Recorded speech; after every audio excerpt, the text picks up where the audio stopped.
thank you very much. It's an honor to have President Zelensky of Ukraine, and we've been working very hard, very close. So we've actually known each other for a long time. We've been dealing with each other for a long time, and very well. We had a little negotiation spat, but that worked out great, I think, for both countries, I think for the world, actually, beyond both countries. And we have something that is a very fair deal, and we look forward to getting in and digging and working and getting some of the rare earth. But it means we're going to be inside, and it's a big commitment from the United States, and we appreciate working with you very much. And we will continue to do that. We have had some very good discussions with Russia. I spoke with President Putin, and we're going to try and bring this to a close. It's something that you want and that he wants. We have to negotiate a deal. But we've started the confines of a deal, and I think something can happen. The big thing is the number of soldiers, mostly at this point, but soldiers being killed. You're losing thousands of soldiers. So on both sides, we're losing a lot of soldiers, and we want to see it stop. And we want to see the money get put to different kinds of use, like rebuilding. And we're going to be working very hard. But we've had a lot of very good conversations. I will say until we came along, the Biden administration didn't speak to Russia whatsoever. They didn't speak to anybody. They just allowed this to continue. And I will say that, I'll say in front of you, you've heard me say it 1,000 times, if I were president, this war would have never happened. We would have had a deal negotiated for you without having to go through what you've gone through. But your soldiers have been unbelievably brave. We've given them great equipment, but somebody has to use the equipment. They've been unbelievably brave, and we give them great credit. This was supposed to be over very quickly, and here we are 3 years later. So I give tremendous credit to your generals and your soldiers and yourself in the sense that it's been very hard fighting, very tough fighting. They're great fighters. And you have to be very proud of them from that standpoint. But now we want to get it over with. It's enough, right? We want to get it over with. So it's an honor to have you here. Thank you very much for coming. We're going to sign the agreement at the conference in the East Room in a little while, right after lunch. And we'll be having lunch together. We're also discussing some other things. And we appreciate everybody being here. It's somewhat of an exciting moment, but the really exciting moment is when they stop the shooting and we end up with a deal. And I think we're fairly close to getting that, and an honor to have you. And please, I'd like to say something. No, thank you so much, Mr. President. Thank you for invitation. And really, I hope that this first document, will be first step to real security guarantees for Ukraine, our people, our children. I really count on it. And of course, we count that America will not stop support. Really, for us, it's very important to support and to continue it. I want to discuss it with details further during our conversation, and of course, the infrastructure or security guarantees. Because for today, I understand what Europe is ready to do. And of course, I want to discuss with you what the United States will be ready to do. And I really count on your strong position to stop Putin. And you said that enough with the war. I think that is very important, Ben, to say these words to Putin at the very beginning of war, because he is a killer and terrorist. But I hope that together we can stop him. But for us, it's very important to, to save our country, our values, our freedom and democracy, and of course, no compromises with the killer about our territories. But it will be later. And of course, what I wanted, we spoke about it by phone with you about the drones production. We have very good drones production. I think the best one in the world for today because of the war. Yes, and of course, we need very much the air defense. You have the best air defense in the world, and really you helped us under attacks of Russians. And I want to speak how we can exchange the licenses. We're open to share the licenses of all our drones with you, of course, with the United States. And we need licenses for quick production of air defense. Even after the war, we need our nation to be calm, that we are secure. So that's why we need this air shield. And of course, about this I want to speak about the contingents. I think that France and UK already spoke to you, and we know that Europe is ready, but without the United States, they will not be ready to be as strong as we need. And the last point, last not least, about exchange, about our people and children. And you know that these crazy Russians, that they stolen 20,000 of children, Ukrainian children. They changed their names, they changed their families, relatives, and now they're in Russia. We want to bring them back, and really, it's a big dream, task, and goal for me, and our warriors. By the way, Mr. President, we released more than 4,000 warriors from Russian prison, but there are thousands more in the prison. I wanted to share with you some images. How it's just can I now? Yeah, please. One minute. Just you to understand in what circumstances, in what situation they are, and what the attitude of Russia to our prisoners.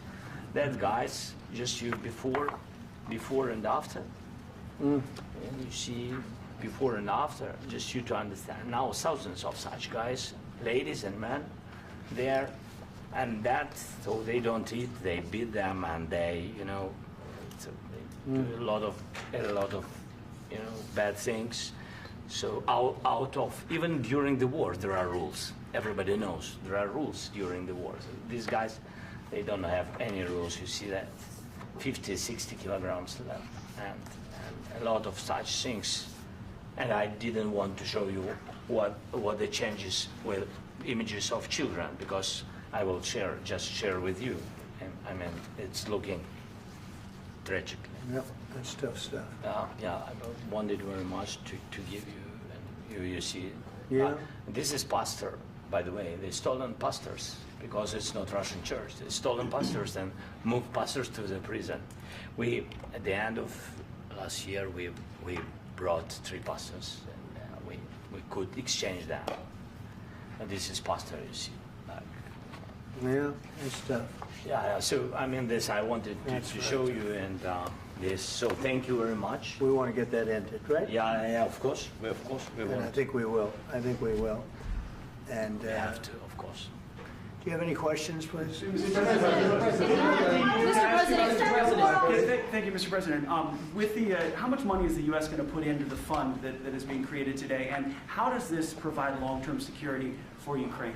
Well, we don't know exactly how much, because we're going to be putting some money in a fund that we're going to get from the raw earth that we're going to be taking and sharing in terms of revenue. So it's going to be a lot of money will be made from the sale and from the use of raw earth. And as you know, our country doesn't have much raw earth. We have a lot of oil and gas, but we don't have a lot of the raw earth. And what we do have is protected by the environmentalists, but that can be unprotected. But still, it's not very much. They have among the best in the world in terms of raw earth. So we're going to be using that, using it for all of the things we do, including AI, and including weapons and the military, and it's really going to very much satisfy our needs. So it's something that just worked out really well. We have a lot of oil, and we have a lot of gas, we have a lot, but we don't have raw earth. So this has just about every component of the raw earth that we need for computers, for all of the things we do. This puts us in great shape. And on long-term security for Ukraine, how does this provide it? I think they're going to have great luck. I think once we make the agreement, that's going to be 95% of it. They're not going to go back to fighting. I've spoken with President Putin, and I feel very strong. I've known him for a long time, and I feel very strongly that they're very serious about it, and we'll make a deal. And when the deal is made, I don't think we talk about security. Everyone's talking about the other day. All they talked about was security. I said, let me make the deal first. I have to make the deal first. I don't worry about security right now. We have to have a deal, because right now, last week, 2,000 soldiers died on both sides.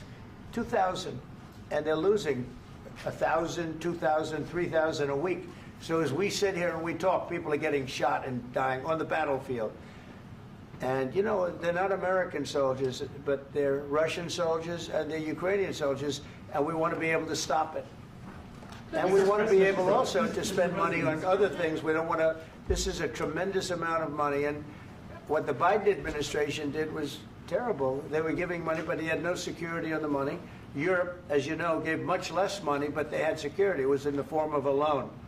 They get their money back, and we didn't. And now, at least we're protected because the American taxpayer has to be protected too. But this is an incredible agreement for Ukraine because we have a big investment in their country now, and what they have, very few people have.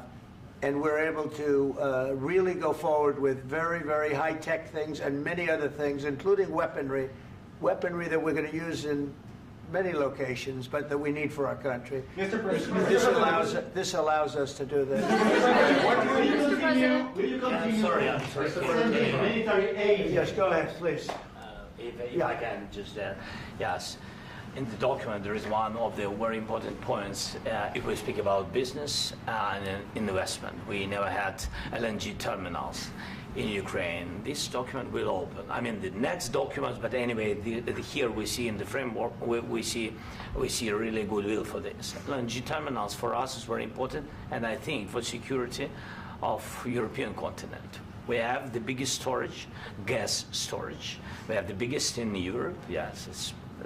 Yes, and we can use it. Use it for LNG. Use it for LNG, and we will do it. And really, we can help Europe because Europe really helped. President Trump said that they made less support, but they are our friends and they are our very supportive partners. They really gave a lot, Mr. President. They did. They gave a lot, but they gave much less. No. Much less. No. No. Don't argue. No. Okay. Okay.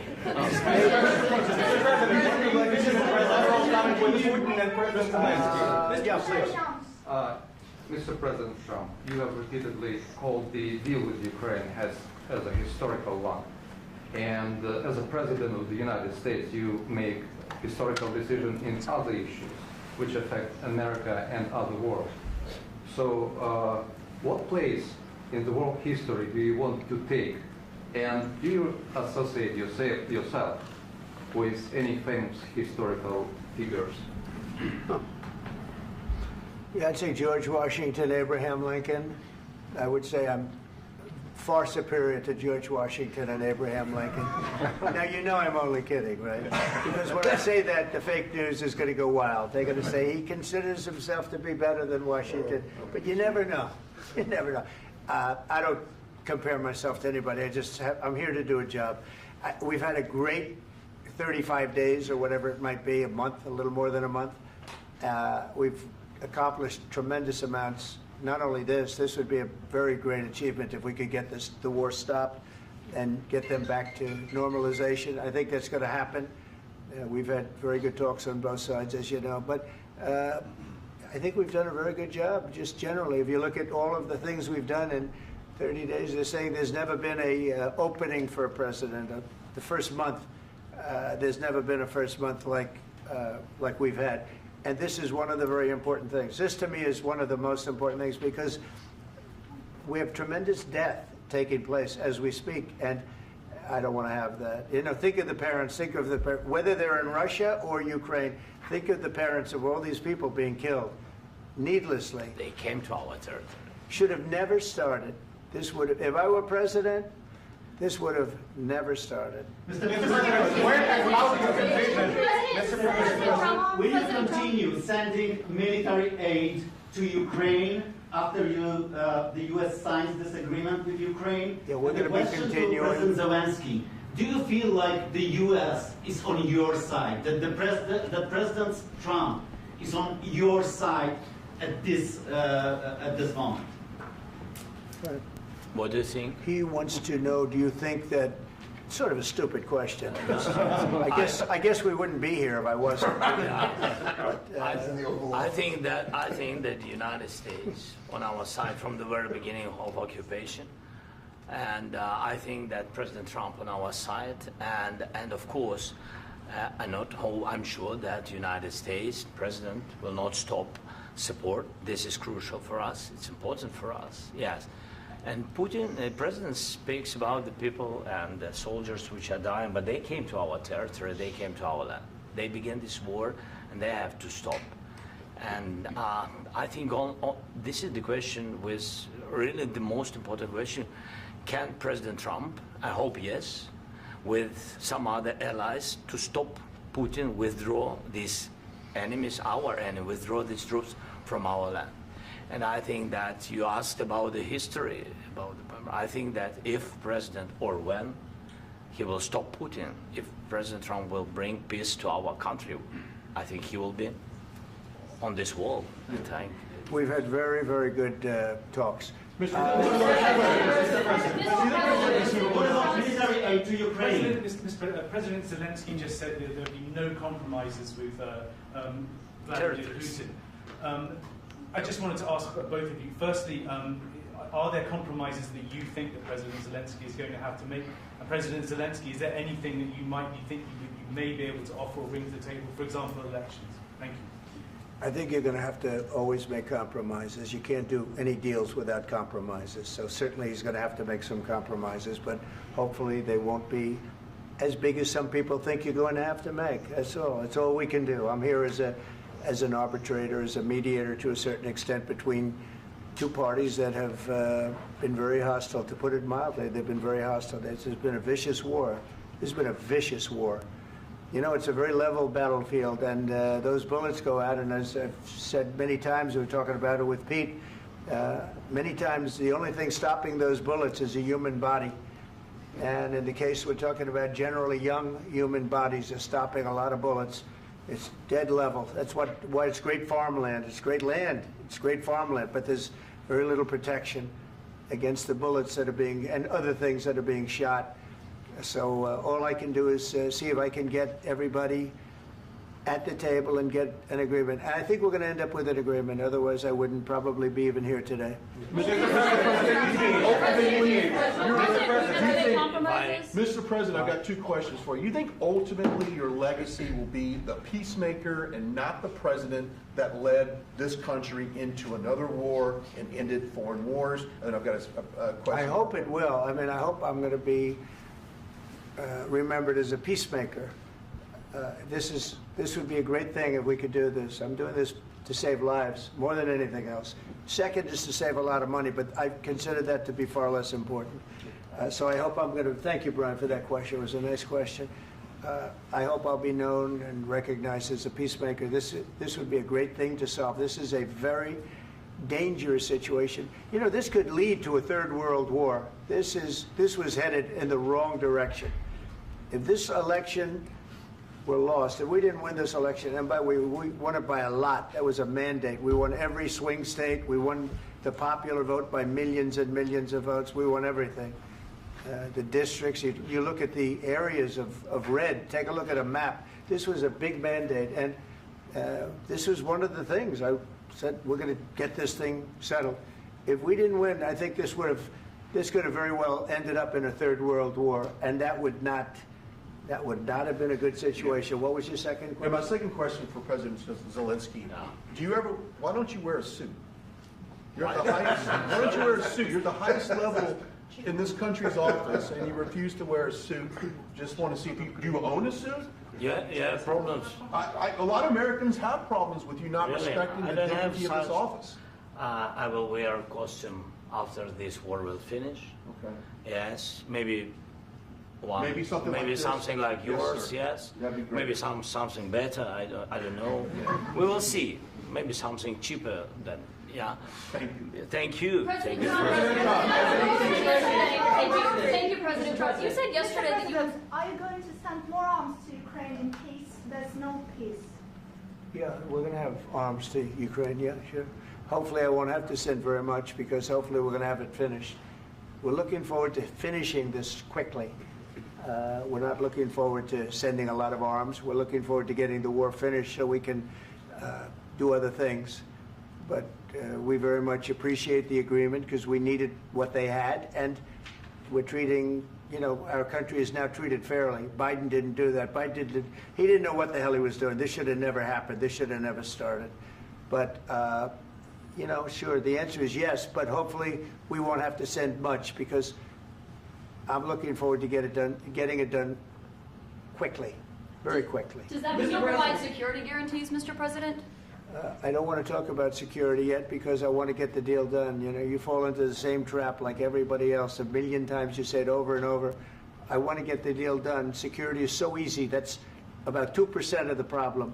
I'm not worried about security. I'm worried about getting the deal done. The security is the easy part. Security is very nice. Everybody stopped shooting. And now will Europe put people there? I know France is going to. I know the UK is going to.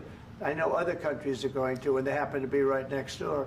We haven't committed, but we could conceivably. You know, we have security in a different form. We'll have workers there digging, taking the raw earth so that we can create a lot of great product in this country. So in that sense, you have something, but we haven't determined that yet. I will say, in speaking to France and in speaking to, and they were here, as you know, last week and just the other day, they have committed to a lot of security. I don't think you're going to need much security. I think once this deal gets done, it's over. Russia's not going to want to go back, and nobody's going to want to go back. When this deal ends, I really believe this deal is going to be over. Yeah, please go ahead. Go ahead. Thank you. Mr. President, thank you. You had Joseph Macron and Keir Starmer at the White House this past week, both of whom praised your courage and conviction to lead the pathway towards peace. Yes. Part of that involved, though, re-engaging Russia in diplomatic relations, something that previous leaders lacked the conviction to do so. What gave you the moral courage and conviction to step forward and lead that? Well, I love this guy. Who are you with? One American News, sir. Well, that's why I like him. One American News does a great job. I like the question. I think it's a very good question. It's a pathway to peace. It's a pathway to getting something solved. And I feel that as the head of this country, I have an obligation to do that. Plus, you know, we're very much involved. We got involved. It's too bad we got involved because there should have been no involvement because there should have been no war. And there shouldn't have been October 7th. That would have never happened. As you know, Iran was broke. They had no money to give to Hezbollah. They had no money to give to Hamas. They were stone cold broke. And then under Biden, they became rich as hell. They went from no money to $300 billion in a period of 4 years. And they gave a lot of that money away, and you see what happened. And that's a real mess also that we hope to be able to solve. But no, I appreciate your question very much. I feel I have an obligation to try and do something to stop the death. If I can answer, yes, if I can answer, Please, sorry, go ahead. please. And I do like your clothing, by the way. Yeah, really? Even though I think he's a great guy, Yeah. by the way. But I don't know if you two like each other. But you know what? I think No, he's dressed. I like this guy. I don't know I think him. he's dressed beautifully. So I have more serious things than answer on such Yeah, question. sure, that's I will okay. answer on more serious That's a good question if statement. I can. Yeah, that's good. Yeah. So please, about security guarantees and about just ceasefire. We can't just speak about ceasefire and speak. It will not work. Just ceasefire will not never work because I'm like a president. I have this experience, and not only me. Ukraine before my presidency, from the 2014, Putin broken 25 times. 25 times he broken his own signature. 25 times he broken ceasefire. But he never broke to me. He never broke to me. No, you were the president. He You never were the broke- president he during. never broke to me. In 2016, you've been the president, Mr. President. You've been the president, but he had, of course, not with you, but he had during those periods. He had conversations with our side, and we had Normandy format. You know, the France, Germany, Ukraine, and Russia, and he broken 25 times. That's why we will never accept just ceasefire. It will not work without security guarantees. Security guarantees, maybe President is right about this document and other, but this document is not enough. Strong army is enough because his soldiers afraid, Putin's soldiers afraid of our soldiers when we're strong enough. If we are not strong enough, if we are empty, if our storage is empty, we can't defend our land. Today, you know, he knows that we have all the world knows that we have meeting. Yes, why he's using ballistic? Putin today using ballistic on our hospitals, schools, and etc. Ballistic. So he knows that we are here and that President Trump is really have goodwill to stop this war. And you hear now the president. So why he's using? So he doesn't want to stop. He doesn't want. But I hope that we will do it. Really, we'll do it. Security. When we speak about security guarantees, when the Europeans are ready for contingents, they need USA backstop. If there will not be United States, we will not never have any contingents, strong contingents from the Europeans, because they don't want to divide alliance connection between the United States as the main and strongest ally and Europeans. And this is crucial. This is important. That's what we want to speak about very much. This is very important. And air defense. So air defense, really, we have big deficit with all these systems, and we need to provide this. We need it very much. Otherwise, Putin will never stop, and will go further and further. He doesn't want. He hates us, you know? It's not about me. He hates Ukrainians. He thinks that we are not a nation. He thinks, and he shared these thoughts, I think maybe with your team also, I don't know. But with all the Europeans, in media, officially and not, he always said that there is no such country, such nation, such language, and such life like Ukrainian. No, he really doesn't respect all the Ukrainians, and he wants to destroy us. And you are right, Mr. President, that's 2%. This document, maybe other documents, it's a very good start, very good, but it will not enough to stop this person. Should Russia pay to rebuild Ukraine? Mr. President, under these Should Russia pay to rebuild Ukraine? They have to pay. This question you This is didn't the like rule. because This is the rule of the because war. I'm This is sorry. the rule of the war. During all the centuries, all the history, this is the rule of the war. Who began, those pay. Do you agree, This is the President rule. Trump? Putin began this war. He has to pay all money for innovation. He has to pay.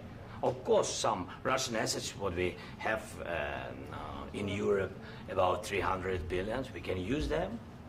We can use for innovation and buy military support from the United States also. We can do it, but it's not enough. It's not enough. President, under these circumstances, do you envision a trilateral summit with Because I want Putin to and know- President Zelensky? Wait 1 second. I asked this question that you didn't like because I wanted to know if you want to position yourself in the middle between Russia and Yes. Ukraine or on the Ukraine side. No, I'm in the middle. I want to solve this thing. I'm for both. I want to get it solved. And it's wonderful to speak badly about somebody else, but I want to get it solved. If we can solve it, great. If we can't solve it, they're going to have to fight it out, and who knows what's going to happen. But I want to see it get solved. May I follow up? One more question about U.S. troops in Europe. After Russian invasion of Ukraine, your predecessor sent additional troops to Eastern Europe, including Poland, my country. Yeah. Are you committed to keeping these troops on the eastern flank of NATO in the future? I'm very committed to Poland. I think Poland has really stepped up and done a great job for NATO. They, as you know, they paid more than they had to. They are one of the finest groups of people I've ever known. I'm very committed to Poland. What about Baltics? Poland's in a tough neighborhood, you know. What about the Baltics? The Baltics, they got a lot of, it's a tough neighborhood too, but we're committed. We're going to be very committed, and we're committed to NATO. But NATO has to step up, and the Europeans have to step up more than they have. And I want to see them equalize, because they are in for far less than we're in, and they should be at least equal. You understand that? Why is the United States, we have an ocean in between, why is the United States in for so much more money and other things as Europe? With that being said, and as you said, they've also been obviously very helpful, but we have put in far more than they have, and I think they should equalize. Mr. President, Please, go ahead. ask you about the agreement again today. What changed between the first time that Secretary Bessent gave President Zelensky the agreement and today for the signing? We made a deal. So What was the I'm just- deciding factor? I'm a business person. We made a deal. That's what changed. Mr. President, I didn't think we were going to make a deal, and We ended up making the deal, so that changed. Mr. President, what and how do you envision a trilateral summit with President Zelensky and Putin? I don't know, under but these well, they circumstances? don't like each other, I can tell you that. They do not like each other. This is not a love match, and it's unfortunate. That's why you're in this situation. The United States should not have allowed this to happen, okay? The United States, run by a man that didn't know much, I'm going to be very nice, run by an incompetent person, very incompetent person, should never have allowed this to happen. I've stopped wars. I've stopped many wars. My people will tell you, I stopped wars that nobody ever heard about. I stopped wars before they ever started. You can look at some of, I could give you a lot of nations that would tell you right now they were probably going to war. I could tell you right now there's a nation thinking about going to war on something that nobody in this room has ever even heard about. Two smaller nations, but big, still big. And I think I've stopped it. But this should have never happened. Mr. President, About sorry, just a second. About any negotiations. First of all, I want really to tell you, and I think that everybody understands that Ukraine, more than Ukrainians, nobody wants to stop this war. But at the future, any negotiations, it's understandable that two sides of the war, not Russia and the United States, because this is not the war between Russia and the United States. This is war of Russia against Ukraine and Ukrainian people. So these two sides will be at the anyway will be at the negotiation table. Then of course United States, like the strongest partner of the Ukraine, and of course Europe.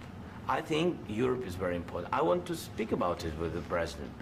Yes, Europe is very important for us because we really defend Europe for today. All Europeans really recognize that we are defending the line, and they have real life, and our people are dying. That's why they helped us. And also, it's about the NATO. Yes, between, like the president said, you have big, nice ocean. Yes, between us. But if we will not stay, Russia will go further to Baltics and to Poland, by the way. But first to the Baltics. It's understandable for them because they've been in the USSR. You know, they've been one of the republics of the USSR, and Putin wants to bring them back to his empire. It's a fact. And when he will go there, if we will not stay, you will fight. Your American soldiers, it doesn't matter, do you have ocean or not, your soldiers will fight. Mr. President, would you be willing to visit Ukraine, maybe Kyiv or Odessa, which is known to be at the Riviera or Black Sea? It was my question. I'm sorry. I don't want to talk about Odessa now. Let's not talk about Odessa. I want to talk about making a deal, getting peace. We don't have to talk about Odessa, but a lot of cities have been destroyed. A lot of cities that are not recognizable. There's not a building standing. No, and a lot of things. Mr. President, you have to come and to look. No. We have very good cities. Yes, a lot of things been destroyed, but mostly cities alive, and people work, and children go to school. Sometimes it's very difficult. Sometimes closer to front line, children have to go to underground schools or online. But we live. Ukraine is fighting, and Ukraine lives. This is very important. And maybe it's Putin is sharing this information that he destroyed us. No, he lost 700,000 people, 700,000 soldiers. He lost everything. Yes. So. Mr. President, one more. I mentioned Poland. Please, go ahead. When did you last speak with President Putin, and what did he say that? A couple of days ago. And what did he tell you that gave you the assurance that he wanted peace? Well, that's what I do. My whole life is deals. I know pretty good. And I've known him for a long time. I've dealt with him for a long time. He had to suffer through the Russia hoax. You know, Russia was a hoax. It was all Biden. It was nothing to do with him. So he had to suffer through that, and he was able to do that. I think that he wants to make a deal, and he'd like to see it end. That's all I do. That's what I do. My whole life, that's what I do is make deals. And I'm in the middle of a mess because this is a real mess. It's a very dangerous one. If this doesn't get solved now, it's not going to get solved for a long time. So I hope we're going to get it solved. In the back, please. Thank you, Mr. President. Prime Minister Starmer claimed repeatedly that his government believes in free speech and was not engaged in censorship. But his country's government arrests people for memes and thought crimes, and even more worrisome is pressuring American companies to censor Americans on his behalf. How can he be a reliable, trustworthy partner when he says things that are demonstrably false on such an important topic? Well, we actually spoke to him about that yesterday, and we thought they took it very, very much too far. JD was very strong on it. So was I. So was Marco. And we've been speaking to him about it. Marco, would you like to say something about that? Yeah, we have concerns, obviously, with the conduct of theirs, particularly as it impacts Americans. And there's real concern that American speech, which is online, could fall into the hands of British or any country's jurisdiction. And so this is a point the Vice President made at Munich, and I think it's a very compelling one, that what unites us with Europe, as much as anything else, is these shared values, and one of them being free speech. And so if Americans are threatened by it, we're going to need to take action in that regard. Mr. President. It's actually a very important question. We spoke about this in detail with the Prime Minister, the Foreign Secretary, and others at lunch yesterday. And I know that Secretary of Commerce Lutnick followed up in private meetings last night. This is really important. We believe Americans have the right to speak their mind, even if we in this room disagree with them. They have the right to speak their mind in the public square, which is often online these days. And we're going to defend that right as it pertains to American companies and American citizens vigorously if we have to. I do think that under the President's leadership, we're going to find common ground with our friends in the UK on this question, but it remains to be seen. The principle that will guide us is we believe in free speech in this country, and we'll fight for it for American citizens. Mr. President, on the deal, is there any other oil and gas component to the deal? Is it all critical? A little bit. We'll see. On LNG? But we're not really looking for that so much. We got a lot. We have more than anybody in the world, by far. So no, we're not talking about it too much, but a little bit. I think it affects also, but for the most part, no. And sir, is there any agreement from Ukraine to purchase U.S. LNG as part of the deal, or is that on the table at all? No, we don't need that. Some of those Mr. President, I minerals just are in wanted to the ask east, you Mr. about, President. you just mentioned that you'd spoken to Vladimir Putin a couple of days ago. Just to be clear, that's a new call, not the one that you... I've spoken to him on numerous occasions. Okay. And how was the latest call? What did you discuss? How did it go? Are you serious with that question? I am. I'd love to know. It went well. I think we're going to have a deal. On the minerals deal, Mr. President, some of those minerals are in the east of Ukraine, not far from the front lines and in areas that Russia has occupied. Will you direct President Putin to withdraw his forces from those areas if there's U.S. interest? Well, we'll take a look at the time. We have a lot of area. It's a very big area we're talking about, so we'll take a look. I'll study that, and I'll see.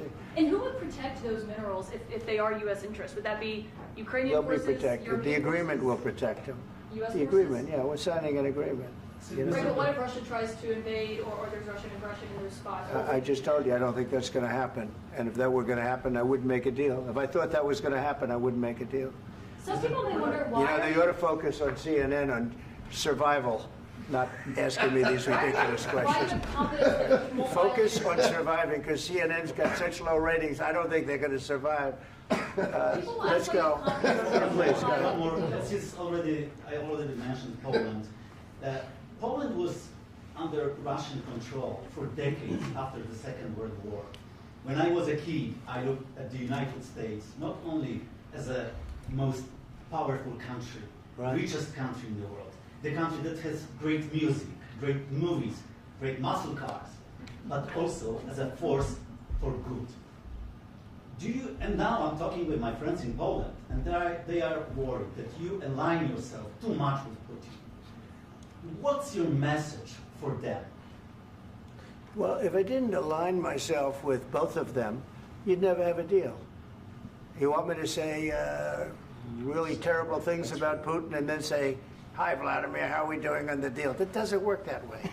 I'm not aligned with Putin. I'm not aligned with anybody. I'm aligned with the United States of America. And for the good of the world, I'm aligned with the world.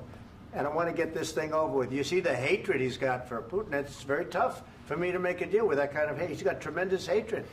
And I understand that, but I can tell you the other side isn't exactly in love with, him either. So it's not a question of alignment. I'm aligned with the world. I want to get the thing set. I'm aligned with Europe. I want to see if we can get this thing done. You want me to be tough? I could be tougher than any human being you've ever seen. I'd be so tough. But you're never going to get a deal that way, so that's the way it goes. All right, one more question.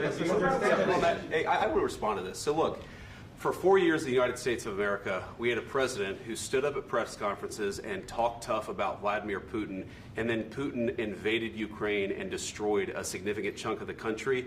The path to peace and the path to prosperity is maybe engaging in diplomacy. We tried the pathway of Joe Biden of thumping our chest and pretending that the President of the United States' words mattered more than the President of the United States' actions. What makes America a good country is America engaging in diplomacy. That's what President Trump is doing. Can I ask you? Sure. Yeah? Yeah. Okay. So he occupied our parts, big parts of Ukraine, part of East and Crimea. So he occupied it on 2014. So during a lot of years, so I'm not speaking about just Biden, but those time was Obama, then President Obama, then President Trump, then President Biden, now President Trump, and God bless, now President Trump will stop him. But during 2014, nobody stopped him. He just occupied and took. He killed people. You know what the contact line? 2015. 2014 and 2014. 2014. Yeah. So I was not here. Yeah, but that's exactly right. Yes, but during 2014 till 2022, yeah, the situation the same. The people are been dying on the contact line. Nobody stopped him. You know that we had conversations with him, a lot of conversation, my bilateral conversation, and we signed with him, me, like a new president. In 2019, I signed with him the deal. I signed with him, Macron and Merkel, we signed ceasefire. Ceasefire. All of them told me that he will never go.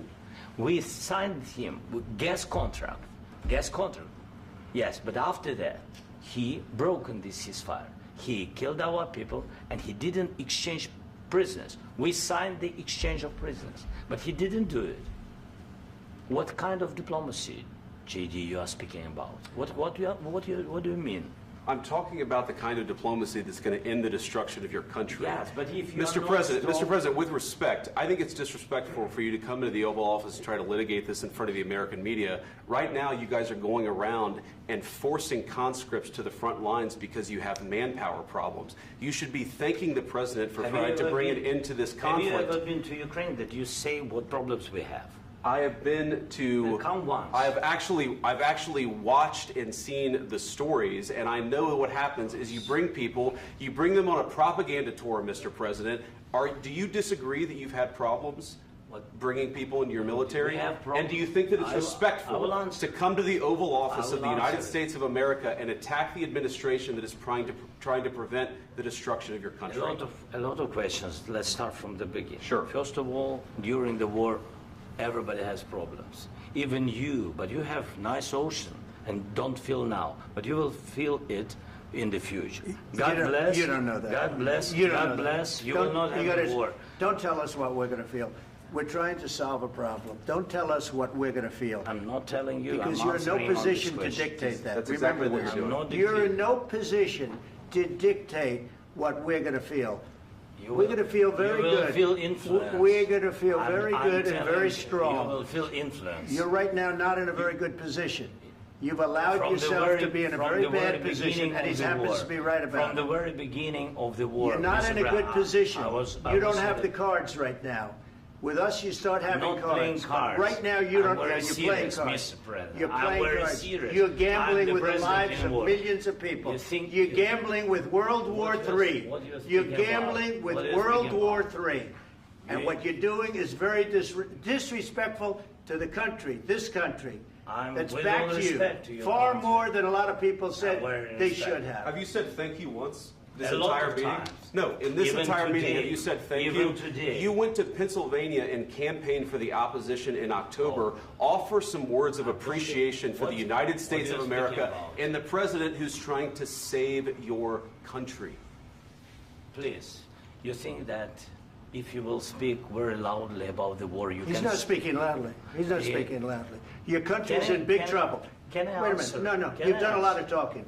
Your country is in big trouble. I know. You're not I winning. know. You're not winning this. You have a damn good chance of coming out okay because of us. Mr. President, we are staying in our country, staying strong from the very beginning of the war. We've been alone, and we are thankful. I said thanks You haven't in been this alone. cabinet, You and haven't not been only alone. in this cabinet. We gave you, through I this said stupid president, $350 billion. You voted we gave for you your military president. equipment, You and you voted men for are your brave, president. but they had to use our military. What about West? If you didn't have You our invited military me- equipment, You invited if me you to didn't speak. have our military equipment, this war would have been over in 2 weeks. In 3 okay? days, I heard it from Putin. In 3 days, this is something Maybe new. less. In 2 weeks, of course, yes. It's going to be a very hard thing to do business like this. I Again, tell you. just say thank you. I said a lot of times thank you to American people. Accept that there are disagreements, and let's go litigate those disagreements rather than trying to fight it out in the American media when you're wrong. We know that you're wrong. But you see, I think it's good for the American people to see what's going on. I understand, sir. I think it's I very understand. important. That's why I kept this going so long. You have to be thankful. You don't have the I'm cards. thankful. You're buried there. Your people are dying. tell you You're again, running I low know. on soldiers. Don't- Listen, don't please, you're running Mr. low President. on soldiers. It would be a damn good thing. Mr. And then President. then you tell us, I don't want a ceasefire. I don't want a ceasefire. I want to go and I want this. Look, if you could get a ceasefire right now, I tell you, you take it so the bullets stop flying and your men stop getting killed. Of course, we want to stop the war. But you're I saying said- you don't want a ceasefire. But I said to you, I want a ceasefire. with guarantees. Because you'll get a ceasefire faster than an agreement. Ask our people about ceasefire, what they think. That wasn't it doesn't with matter me. for you what That what wasn't is- with me. It That was wasn't with you. a guy named Biden, who was not a smart person. This That is was your, with, this that was is with your Obama. president. It was your president. Excuse me. That was with Obama, who gave you sheets, and I gave you javelins. Yes. I gave you the javelins to take out all those tanks. Obama gave you sheets. In fact, the statement is Obama gave sheets and Trump gave javelins. You got to be more thankful, because let me tell you, you don't have the cards. With us, you have the cards. But without us, you don't have any cards. One more question to Mr. Vice President. I'm sorry. It's going to be a tough deal to make, Um, because the attitudes have to change. what if Russia breaks ceasefire? What if Russia breaks peace talks? What do you do then? I understand that it's a heated conversation right now. What are you but saying? what She's if asking, what if Putin Russia breaks the breaks ceasefire? What if anything? What if a bomb drops on your head right now? But they have Okay? broken What if they ceasefire broke it? many I don't know. They broke it with Biden because Biden, they didn't respect him. They didn't respect Obama. They respect me. Let me tell you, Putin went through a hell of a lot with me. He went through a phony witch hunt where they used him and Russia. Russia. You ever hear of that deal? That was a phony Hunter Biden, Joe Biden scam. Hillary Clinton, Shifty Adam Schiff. It was a Democrat scam. And he had to go through that. And he did go through it. We didn't end up in a war. And he went through it. He was accused of all that stuff. He had nothing to do with it. It came out of Hunter Biden's bathroom. It came out of Hunter Biden's bedroom. It was disgusting. And then they said, oh, the laptop from hell was made by Russia. The 51 agents. The whole thing was a scam. And he had to put up with that. He was being accused of all that stuff. All I can say is this. He might have broken deals with Obama and Bush, and he might have broken them with Biden. He did, maybe. Maybe he didn't. I don't know what happened. But he didn't break them with me. He wants to make a deal. I don't know if you can make a deal. The problem is, I've empowered you to be a tough guy. And I don't think you'd be a tough guy without the United States. And your people are very brave. But you're either going to make a deal or we're out. And if we're out, you'll fight it out. I don't think it's going to be pretty, but you'll fight it out. But you don't have the cards. But once we sign that deal, you're in a much better position. But you're not acting at all thankful. And that's not a nice thing. I'll be honest, that's not a nice thing. All right, I think we've seen enough. What do you think? Huh? This is going to be great television, I will say that. All right. We'll see what we can do about putting it together. Thanks, sir. I know this is and I need the back of your We'll see. I don't know. All right, guys, come on. Wait. Hey, let's go. Guys, come on, let's move.